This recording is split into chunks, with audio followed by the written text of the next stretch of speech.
comment créer des contenus performants à l'échelle, en volume, en personnalisant son modèle AI de marque. Donc Jean Navo, moi je suis le cofondateur de Brand Deploy, qui est une plateforme tech, SaaS, de création de contenu, vidéo, bannières, texte. Et on permet à des agences, à des marques, qui créent des dizaines, des centaines de contenus par mois, d'optimiser la manière dont ils créent leur contenu et de permettre à leurs agences, leurs graphistes, mais aussi leurs marketeurs de travailler dans la même plateforme pour créer tous ces contenus, les décliner, les traduire. Et donc on va voir maintenant comment l'IA, on arrive à aller plus loin pour pouvoir personnaliser et optimiser encore ces process de gestion de contenu, de création de contenu. Et on va s'associer aujourd'hui avec Frédéric, qui est de DataWords. Je te laisse te présenter. Bonjour à tous, Frédéric, DataWords. Je suis associé du groupe et DataWords a été créé il y a 25 ans. L'objectif depuis le début, c'est de déployer les contenus des marques dans chaque pays pour chaque touchpoint en respectant la culture de chacune de ces communautés, chacune de ces cultures. S'assurer justement qu'on va avoir un message qui soit performant et qualitatif. Donc plutôt sur la partie service, on est très complémentaire avec Brand Deploy. Voilà, pourquoi on s'est associé? Parce que en fait, on va parler IA, mais on va parler humain aussi, parce qu'en fait, l'IA permet d'optimiser un certain nombre de process, mais c'est pas complètement magique. Ça fait pas tout. Et suivant votre niveau d'exigence ou votre niveau de délégation ou d'autonomie, il va falloir retravailler encore et l'homme va aller un cran plus loin pour aller à votre niveau d'exigence. Et donc dans la plateforme Brand Deploy, on va avoir aussi bien des clients comme Nux où ils vont être en complète autonomie et d'autres clients, on va le voir avec le groupe SEB, où ils vont être en service complet et gérés par des agences comme DataWords qui vont travailler dans la plateforme. Alors le cas d'usage sur lequel on va travailler, c'est un lancement produit, un lancement de contenu où on crée maintenant des dizaines, voire des centaines de contenus, puisque quand je lance un catalogue une nouvelle gamme, je vais avoir des fiches produits qu'on va retrouver chez Darty. Là, c'est l'exemple du groupe SEB sur lequel il y a un client commun, sur lequel on travaille ensemble pour créer tous ces contenus. Et on va voir donc ce qui va être fait dans Brand Deploy, ça va être toutes ces images enrichies en texte qui vont être créées par les graphistes de groupe SEB et après localisées par DataWords. On va avoir aussi des vidéos qui vont être retraitées dans différentes bannières qui vont être créées dans la plateforme pour après être traduites. Et puis la partie texte, peut-être que tu vas en parler pour voir. Oui, il y a toute une partie de copywriting et d'adaptation locale avec du SEO. Quand on parle de copywriting et d'adaptation de texte, c'est aussi bien pour le D2C, c'est-à-dire le website qui appartient à la marque, que pour le e-retail, c'est-à-dire être numéro 1 sur des sites comme Amazon, comme Darty en France, comme MediaMarkt en Allemagne ou d'autres e-retailers en Asie par exemple. Alors quand on parle de contenu, je ne sais pas combien, on avait le déjeuner de la Content Factory avec Julie Paget qui est la directrice de la Content Factory. Est-ce que vous avez une idée du nombre de contenus qui sont créés pour ce type de contenu? Elle nous citait 40 000 contenus créés par ses équipes, plus de 50 personnes. Et il y en a à peu près 25 000 qui sont créés dans Brand Deploy. Et ça ne compte pas tous les textes qui sont créés directement dans la plateforme DataWords. Donc c'est des milliers, des dizaines de milliers, parce que pour chaque contenu, c'est plusieurs images, c'est une vidéo, et ça doit être après traduit, donc ça fait tout de suite des dizaines de contenus qui doivent être créés. Aujourd'hui, on va voir comment l'IA s'intègre sur 5 différents scénarios d'usage. Le premier dans Brand Deploy, autour de la création d'images, assistée avec l'IA. Le deuxième autour de la bannière, avec l'exemple de Nux. Le troisième sur la traduction, l'intégration de traduction automatique, avec Logitech.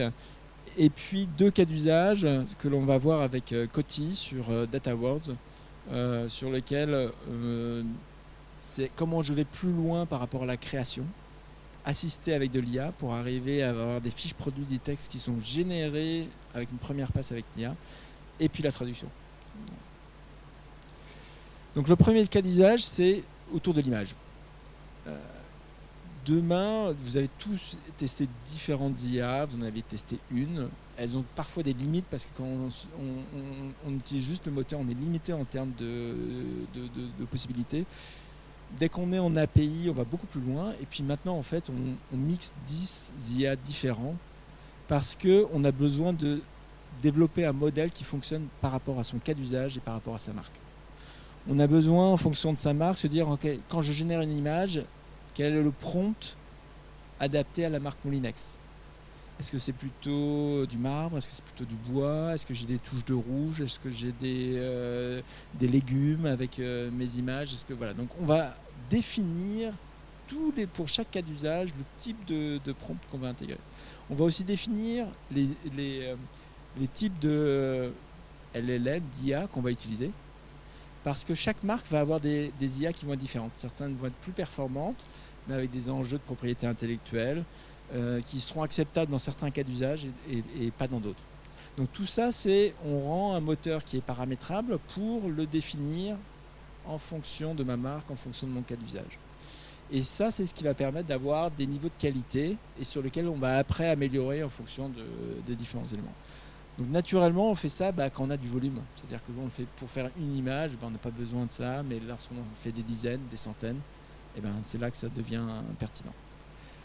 Un cas d'usage, donc lorsqu'on est sur Moulinex, c'est qu'on va créer une image. En fait, on va intégrer une image à partir de son DAM.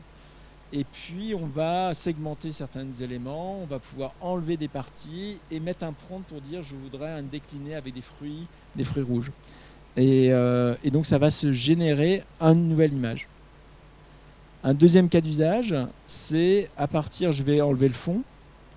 Et après, je vais demander à générer avec un prompt qui est défini par Moulinex. Ça va me proposer une image. Celle-là, je ne la prends pas. Je vais prendre l'autre. Mais on considère que l'homme reste toujours le garant de s'assurer, ok, est-ce qu'il est bien placé? Est-ce que je vais le bouger? Je vais le rapetisser parce que j'ai d'autres choses à rajouter. Et on est dans un éditeur, et donc après, on va pouvoir créer tous les textes. Et donc, de cette génération d'images, j'ai une première image. Dans un carrousel Amazon, je vais avoir 5 images, donc je vais créer 5 images, je vais en récupérer, peut-être que j'en ai déjà qui sont shootées. Et avec des bonnes métadonnées, ça va me créer toutes mes images que je vais pouvoir après exporter dans mes autres systèmes d'information. Donc ça, c'est le premier cas d'usage, c'est je crée avec l'IA, j'assiste avec un modèle adapté.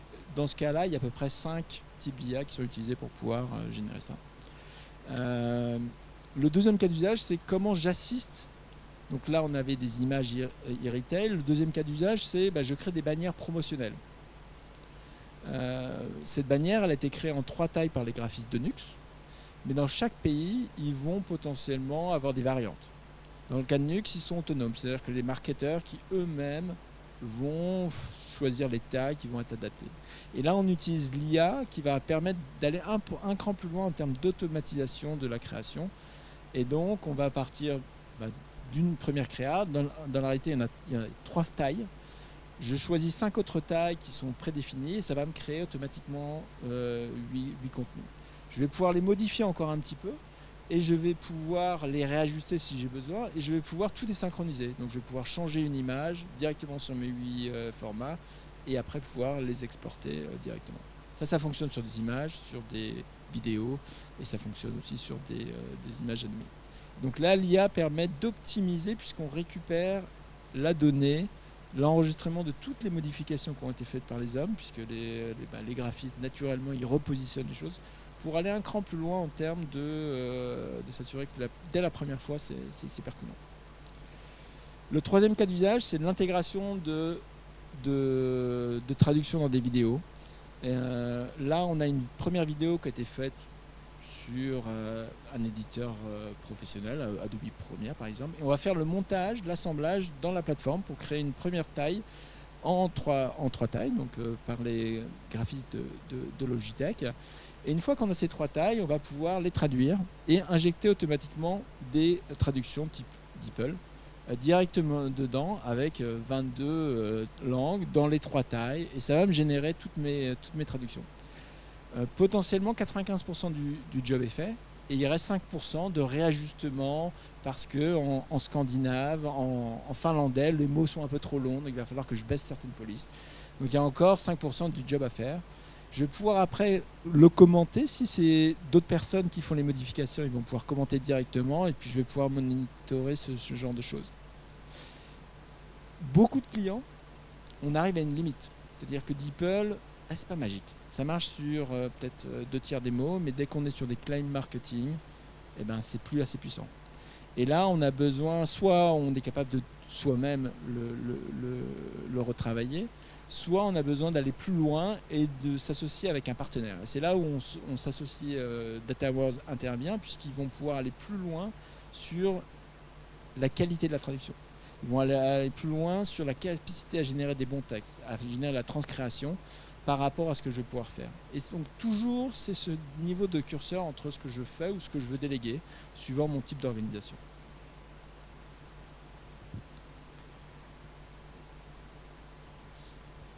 Voilà. Donc sur ces 3 exemples, Nux, on est sur des approches très héroïstes, puisqu'on va limiter le besoin pour des choses à faible valeur ajoutée, on va être plus autonome et on va économiser des coûts en local pour de déclinaison. Plus de 350 000. Groupe Seb, c'est 23 000 images qui sont créées dans la plateforme, avec les équipes de DataWords qui interviennent pour localiser directement dans la plateforme les contenus, et puis des milliers de vidéos dans le cas de Logitech. Super, merci beaucoup Jean. Donc du coup, on va parler un peu plus d'IA sur la partie sémantique, parce que c'est toujours un peu le pain point. On a vu qu'il y a des plateformes très puissantes dont on adore travailler dans Brand Deploy. Ça permet de resizer, de préparer tous les éléments, de noter et de délivrer rapidement dans le DAM tout ce qui est nécessaire pour les clients. En revanche, il y a une certaine limitation dans le sens où si en effet DeepL peut faire des erreurs et le client, pour lui, c'est inacceptable. Donc en fait, il y a ce qu'on appelle nous le mirage de l'IA. Grâce à ChatGPT en fin 2022, en fait, il y a des outils d'IA qui sont arrivés, qui sont hyper puissants, qui donnent l'impression que ça va être plus facile et que ça va être en un claquement de doigts. Et en réalité, ça ne fonctionne pas toujours correctement. Pourquoi ? Parce que en fait, il faut que l'humain encadre l'IA pour éviter tout ce qui est biais culturel, non-respect de votre charte édito, de votre champ lexical, de vos mots-clés SEO, enfin, tous les éléments nécessaires pour une marque. Et donc en fait, il y a ces 2 briques-là sur lesquelles DataWords intervient, en plus de la partie outils. On fait souvent le parallèle avec un Grand Prix de Formule 1. En fait, on a vu arriver des outils extrêmement puissants. On a la Ferrari. Mais si vous n'avez pas les mécaniciens qui pendant 3 jours préparent le Grand Prix, préparent tout le paramétrage de la voiture, et le pilote qui va faire toute la course, vous ne gagnez pas le Grand Prix. Vous avez juste une Ferrari. Mais malheureusement, elle va dans le mur. Et c'est ça l'IA. C'est pour ça que souvent les clients sont un peu déçus quand ils essayent de faire du copywriting ou de la trad via IA, parce que ça a l'air bien dans un premier temps. On l'envoie au chef de produit ou aux filiales et ils nous disent ouais, mais c'est bien, mais en fait ça ne correspond pas à notre besoin. Et donc il faut retravailler humainement. Donc pour limiter ce travail-là, il y a vraiment un travail préliminaire à prévoir, que ce soit pour le copywriting ou la traduction, avec des agents, je vais y revenir un petit peu, je vais vous expliquer ce que c'est, qui vont encadrer l'IA et éviter les biais. Et puis après, il y aura toujours un travail humain pour peaufiner, fine-tuner le dernier kilomètre pour livrer quelque chose qui est pixel perfect pour nos clients. Plus les clients investissent en setup dans l'agent, plus l'agent est bien propre à la marque, avec un maximum d'informations sur la marque, plus l'IA va faire un travail propre et moins il y aura de temps humain. Donc c'est un choix à faire. Soit j'investis au début et je passe peu de temps en post-édition, soit je me dis je fonce avec l'IA et je refais tout en humain derrière. Donc il y a vraiment un enjeu sur ça. Vous m'entendez toujours bien ? Ok. Donc du coup, pour Coty, mais pour tous nos clients, c'est un peu la même logique, la même question qui se pose. C'est est-ce que je fais du copywriting via IA en une langue et ensuite je traduis via de l'IA, ou est-ce que je fais du copywriting directement dans les différentes langues ? Donc il y a 2 options totalement différentes. Il y en a une qui est plus coûteuse que l'autre. Comme vous l'avez compris, avoir un agent finalement dans la partie de droite ou de gauche, avoir un agent pour chacune des langues, ça demande un effort qui est assez important. Parce qu'un agent, c'est l'ADN de la marque, la charte, tout ce qui va être autour de cadrer l'IA, le LLM. Et donc si vous le faites en espagnol, en japonais, en coréen, forcément il faut le faire à chaque fois de 0 pour la langue. Donc ça peut avoir du sens seulement si vous avez des énormes différences entre vos pays, entre vos marchés. Ça peut valoir le coup si vous ne dites pas la même chose sur un marché ou sur un autre. La plupart des clients qui ont quand même un type de produit qui est assez semblable partent plutôt sur l'option la moins coûteuse et la plus efficace, qui est celle de gauche. Pourquoi est-ce qu'au-delà du coût, ils passent sur celle-là aussi ? C'est parce que quand vous faites de la traduction, vous maîtrisez au mot près ce que vous allez dire. Quand vous faites du copywriting local, il y a toujours le biais de l'IA. Donc si vous demandez par exemple de traduire via un ChatGPT en allemand un texte, vous faites 3 fois la même requête, vous allez potentiellement avoir 3 traductions différentes, ce qui est bien sûr inacceptable pour les marques. Il faut maîtriser ce qu'on veut dire. Et donc là, on ne va pas être sur la Gen AI pour la traduction, On va être sur de l'AI classique qui existe depuis des années, qui s'améliore au fur et à mesure. Donc on va faire de la Gen AI pour le copywriting, avec un agent qui va encadrer ça, et de l'AI classique pour la traduction. En termes de pipeline, ce qui est important de garder en tête, c'est vraiment l'orchestration. Jean tout à l'heure parlait de milliers d'assets. C'est vrai qu'on fait des dizaines de milliers d'assets tous les mois pour nos clients à délivrer dans tous les pays du monde. Donc ce qui est important, c'est pas de se dire bah, tiens, j'ai fait un POC, super, ça marche, mais après par contre je vais devoir faire des copier-coller à vie. Je vais devoir exporter de mon PIM tous les contenus, exporter toutes les images de mon DAM, lancer un prompt, le décliner en 20 langues et réintégrer manuellement l'ensemble des copier-coller. Tout ça, vous perdez en fait l'avantage de l'IA. Donc l'objectif, c'est vraiment d'orchestrer et de comprendre comment ça va marcher. C'est vrai que là, il y a des outils comme OneDeploy sont assez efficaces. Nous, on va pouvoir en tout cas travailler sur l'ensemble de la pipeline. On va être interconnecté directement pour récupérer les datas brutes du client, typiquement les contenus techniques d'une fiche produit par exemple, et les images. On va pouvoir lancer du copywriting avec ChatGPT 4o avec l'agent qu'on aura encapsulé, faire l'évaluation. Ça, c'est important parce que souvent les gens passent de l'étape copywriting à l'étape post-édition, c'est qu'ils corrigent, mais ils n'évaluent pas le travail. Évaluer, ça veut dire quoi? Ça veut dire qu'on va expliquer au LLM et donc améliorer notre agent au fur et à mesure la raison pour laquelle il s'est trompé. Pourquoi est-ce qu'il y a des problèmes dans les dates? Pourquoi est-ce qu'il y a un biais culturel? Pourquoi est-ce qu'il a fait une erreur finalement dans la proposition qu'il nous a faite?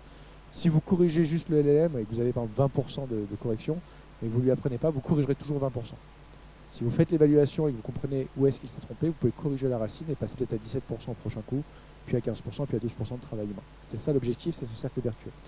Et la même logique se fait après en traduction avec différents outils, comme vous pouvez le voir, tout est orchestré pour après réintégrer directement dans le PIM l'ensemble des contenus et tracer surtout ce que les filiales ont corrigé. C'est important de ne pas épuiser vos filiales. Donc une fois que vous avez fait une correction, qu'elles soient tracées dans ce qu'on appelle des mémoires de traduction. Alors c'est quoi un agent? Un agent, c'est, vous connaissez bien les prompts, vous êtes déjà allé sur ChatGPT, vous mettez votre prompt, parfois vous mettez des prompts très très très longs qui vous permettent à peu près d'encadrer ce que vous demandez. Donc souvent vous en faites un peu générique, puis après vous en faites un design un peu plus précis, puis il y a un échange avec le LLM, vous arrivez sur un prompt assez large. En fait, il y a une méthode qui est beaucoup plus simple qui s'appelle les agents qui permet de créer une personnalité pour préparer le prompt. Donc l'agent, ça peut être par exemple pour des podcasts ou pour des fiches produits, ça peut être des sous-agents. Quand on parle de groupe SEB, ça peut être un sous-agent pour les aspirateurs sans fil. C'est pas le même que le sous-agent pour les wok. On parle pas du tout de la même chose. Donc en fait, on peut aller sur un niveau de granularité assez fin qui nous permet vraiment de s'assurer que quand on va lancer le prompt, il soit encadré par l'agent ou le sous-agent concerné. Et on dit, bah, là, on a déjà prévu, voici les 500 fiches qu'on a déjà rédigées sur les 3 dernières années. Prends ça comme inspiration. Voici le document marketing, le brand book, les mots-clés SEO, tout ce qu'on a pu finalement déjà faire et connaître auprès de la marque. Cet agent-là, il permet après de simplifier. On n'a plus qu'un prompt très simple. Et c'est important parce qu'on parle de scalabilité. Donc si vous voulez lancer vos 1000 fiches produits d'aspirateur en un seul clic, il faut que vous ayez l'agent pour avoir un seul prompt qui va taper dans le PIM et récupérer les infos. Donc voilà, il y a tout type de documents qu'on doit récupérer en amont pour avoir un agent qui est le plus cohérent possible.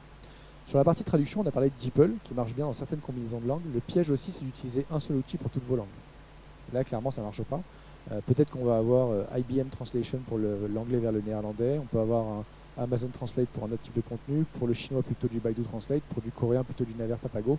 Et en fait, la difficulté pour les marques, c'est souvent de se dire quel outil je vais utiliser. Donc l'enjeu, c'est que par combinaison de langues, vous ayez un outil différent. Donc là aussi, notre force, c'est quand on travaille directement dans Brand Deploy, c'est pouvoir récupérer les contenus et selon la combinaison de langue qui va être, il y aura des pipelines de traduction, on va pouvoir directement utiliser par exemple Naver Papago pour le coréen pour nos clients et donc avoir une traduction qui est beaucoup plus propre en IA que ce qu'on pourrait avoir par DeepL qui peut être assez peu qualitatif sur certaines langues. Et enfin, étape numéro 3, une fois qu'on a bien récupéré le document marketing, on a choisi par combinaison de langue où est-ce qu'on veut aller, et on va créer un moteur de traduction dédié.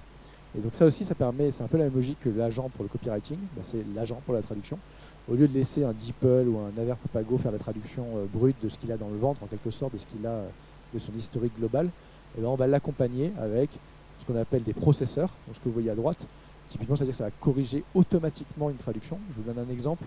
Quand vous traduisez the client en anglais, peu importe ce que vous utilisez, en France, ce sera toujours le client parce que malheureusement, le masculin l'emporte, ça a été développé majoritairement par des hommes. Et c'est la règle, on va dire, lexicale française. Pour certains clients, type Chanel Horlogerie, c'est toujours la cliente et les clientes.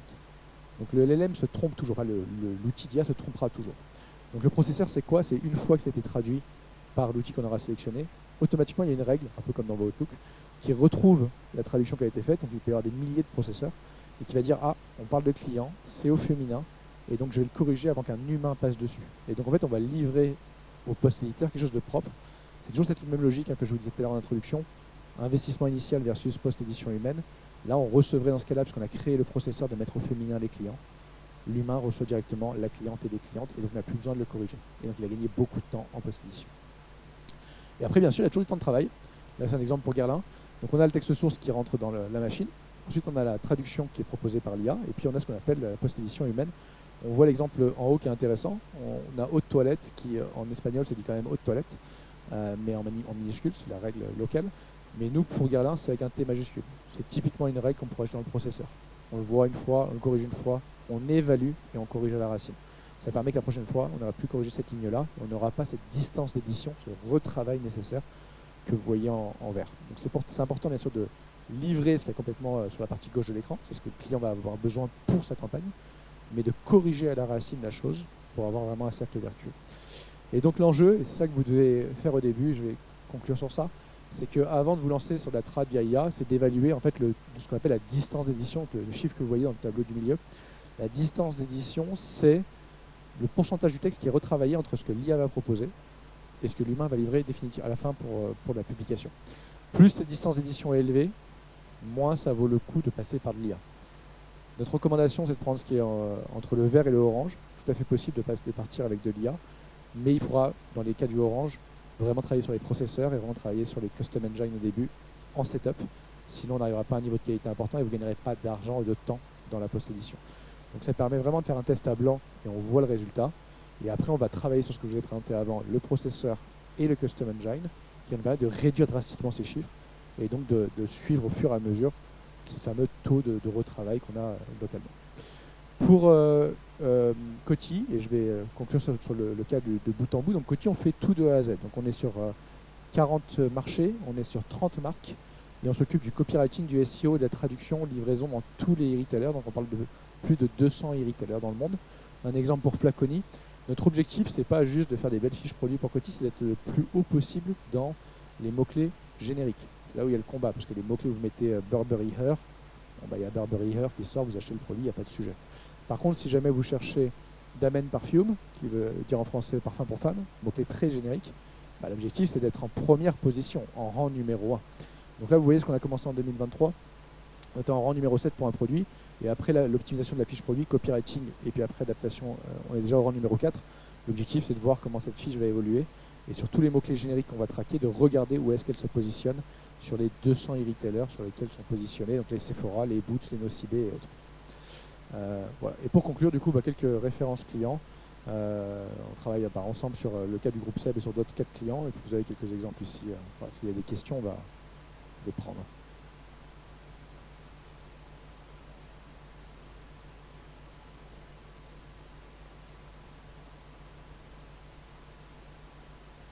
C'était super clair.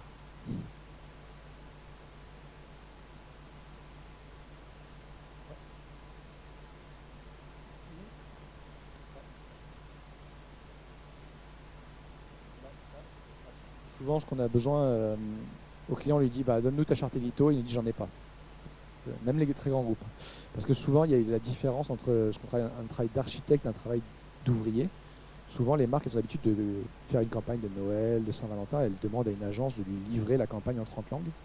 Donc l'agence lui produit les contenus, lui livre la campagne. Mais on n'a jamais vraiment pris le temps de réfléchir à pourquoi est-ce que le client, la cliente par exemple, on n'a jamais écrit ça quelque part parce que le client n'a pas payé pour ça.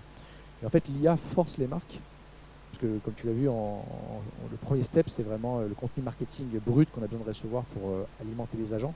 En fait, l'IA est en train d'accélérer les marques, elle va les forcer à faire tout ce travail préliminaire qu'elles n'ont pas fait. Et donc, au moins, ce qu'on demande aux marques, c'est de nous livrer ce qu'elles ont, le brand book, un welcome book, un tone of voice, tout ce qu'elles peuvent avoir. Si elles ne l'ont pas, on fait ce qu'on appelle un rétro-sémantique engineering, c'est-à-dire qu'en gros, on demande, alors je te donne un exemple pour l'Allemagne, à notre équipe allemande de relire pendant 2 ou 3 jours des contenus français vers allemand et d'en déduire en fait la charte édito du client.